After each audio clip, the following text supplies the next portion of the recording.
Rachid Ndiaye, bonjour. Bonjour.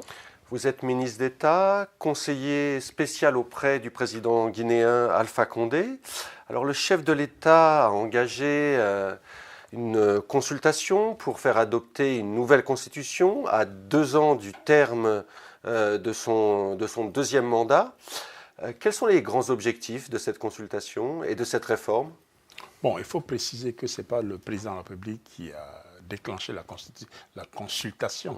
C'est une consultation qui est présente au sein de la société guinéenne, société dans laquelle les gens considèrent qu'aujourd'hui qu'il est important que le pays s'oriente vers une nouvelle loi fondamentale gérant les affaires de la nation.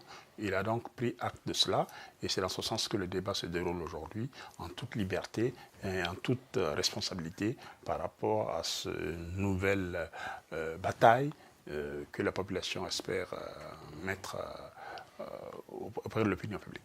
Quels sont les points que vous voulez réviser dans cette constitution ? Non, je crois qu'il ne s'agit pas de réviser, il s'agit de proposer une nouvelle loi fondamentale qui intègre les nouveaux enjeux aujourd'hui de la vie politique guinéenne. C'est une nouvelle loi fondamentale qui permet un peu de compléter ce qui s'est passé avant, puisque la Guinée a 60 années de vie institutionnelle. Pendant les 60 années, nous avons connu 4 constitutions, en 58, en 82, en 90 et en 2010. Donc, il était un peu important de prolonger cette réflexion aujourd'hui sur les acquis qu'on peut intégrer dans ce texte de loi qui peut être utile notamment, pour être un peu plus précis, les gens considèrent aujourd'hui qu'il faut donner beaucoup plus de place aux femmes dans nos institutions. Les gens considèrent qu'il faut donner également une place à la diaspora guinéenne qui est importante à l'étranger. Beaucoup de citoyens estiment aujourd'hui que un certain nombre de valeurs doivent être codifiées dans la Constitution. Lesquelles, par exemple ? Je crois aujourd'hui la lutte pour la protection des personnes les plus faibles, les plus vulnérables, la question aussi de l'approfondissement des libertés, parce que, comme vous le savez, le processus démocratique en cours en Guinée n'a commencé que depuis 2010. Nous sommes un pays un peu neuf sur cette question-là. Je crois qu'il y a 6 millions de Guinéens qui se trouvent à l'étranger. Cela veut-il dire que dans un projet de réforme, d'adoption d'une nouvelle constitution, il pourrait y avoir des représentants des Guinéens de l'étranger qui feraient leur entrée au Parlement ? C'est ce que souhaitent en tout cas certains citoyens. Je crois que pour l'instant, les Guinéens vivant à l'étranger ont le droit de vote et participent donc au vote. Certains citoyens souhaitent aujourd'hui que cette communauté importante doit être à la fois intégrée dans le processus de développement économique et social, mais en même temps que la question de leur représentation ou leur représentativité soit évoquée au cœur des institutions. Tout ça, je crois que c'est un débat dans lequel chacun donne son point de vue, son opinion. Et une fois que l'État prendra formellement en charge le projet de loi, tous ces éléments-là feront l'objet de débats. L'opposition est vent debout devant ce projet.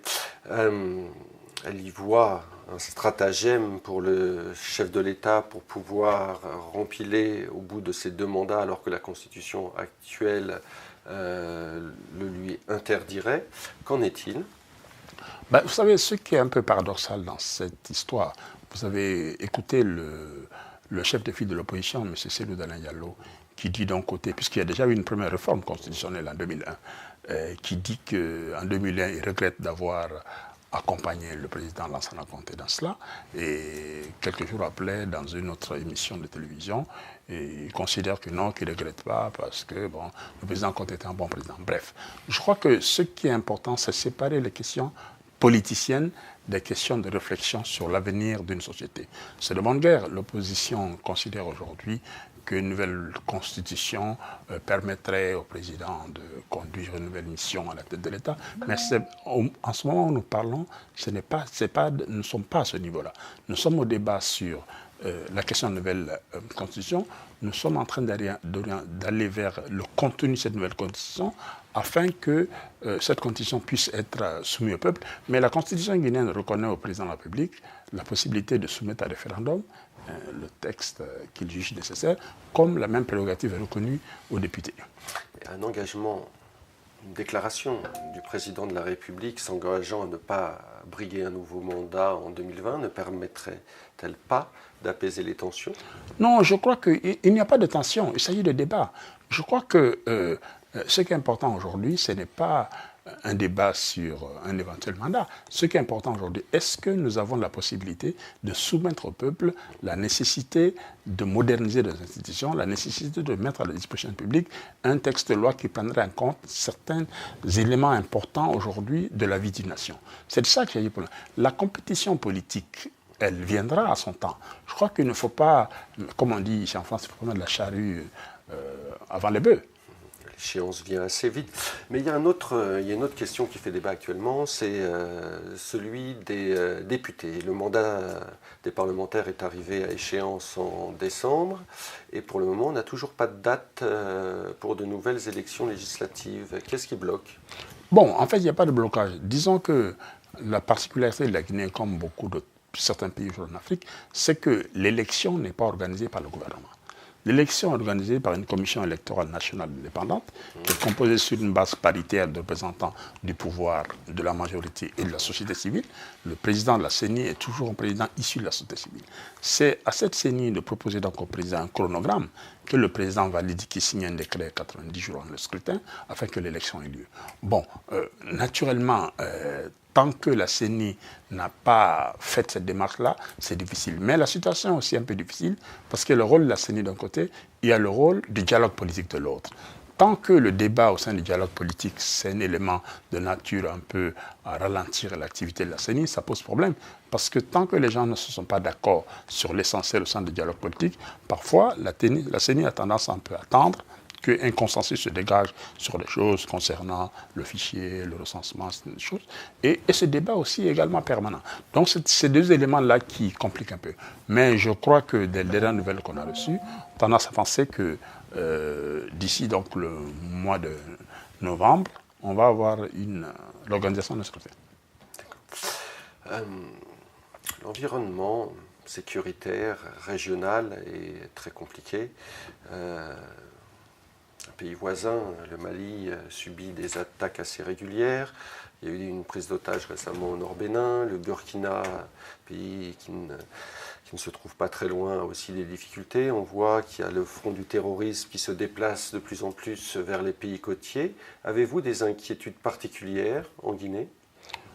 Écoutez, tout État a des inquiétudes face à une situation aujourd'hui qui a tendance à, disons, se propager dans la région. Je crois que les mesures les plus importantes au niveau de l'État guinéen sont prises à la fois en termes de prévention et en termes de capacité de faire face à une telle difficulté. Je vous fais remarquer également que la Guinée, les forces militaires guinéennes font partie du contingent de l'aménagement.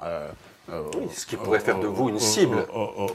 Mais je crois que pour l'instant, la Guinée est à l'abri de cela, mais cela ne veut pas dire que les mesures appropriées ne sont pas prises en amont. Il y a tous des éléments de réflexion interne sur les questions de sécurité en Guinée qui visent donc à prévenir la possibilité que de telles situations puissent s'étendre à d'autres pays.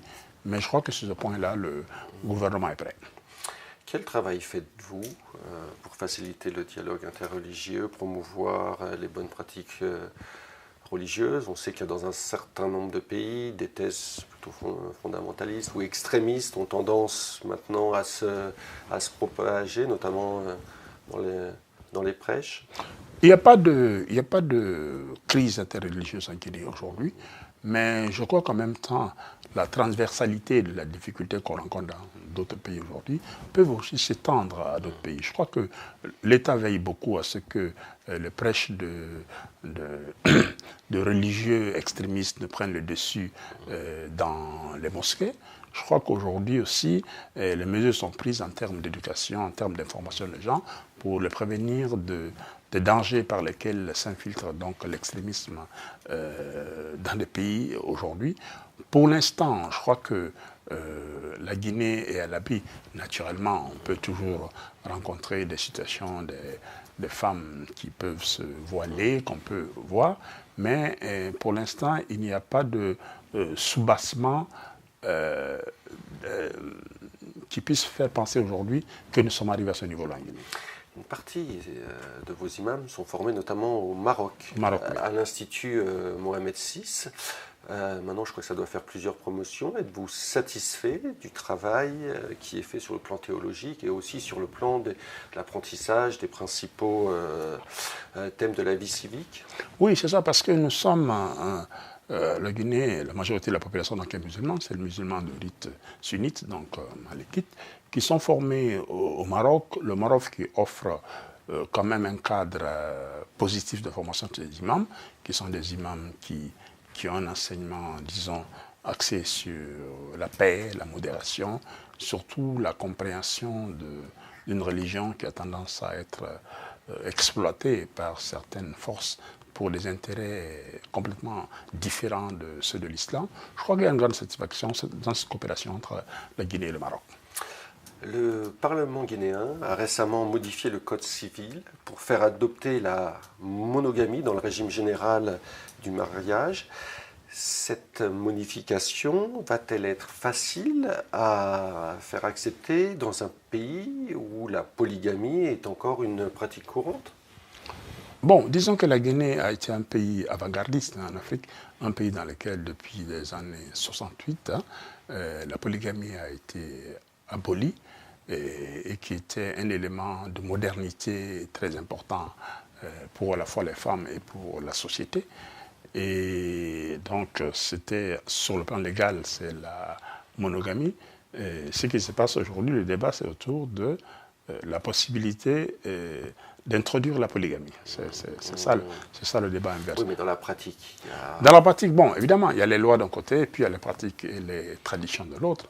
Je crois que c'est quand même, c'est vrai, que dans la réalité, il arrive que souvent que des hommes déjà mariés puissent prendre une autre épouse au sein de la société. Mais je crois que c'est encore, voilà encore un sujet qui peut faire l'objet de débats au sein de la nouvelle loi fondamentale sur laquelle les Guinéens réfléchissent. Et c'est important de trouver un équilibre entre ce que les lois prévoient et ce qu'est la réalité sur le terrain. Rachid Ndiaye, merci beaucoup. Merci.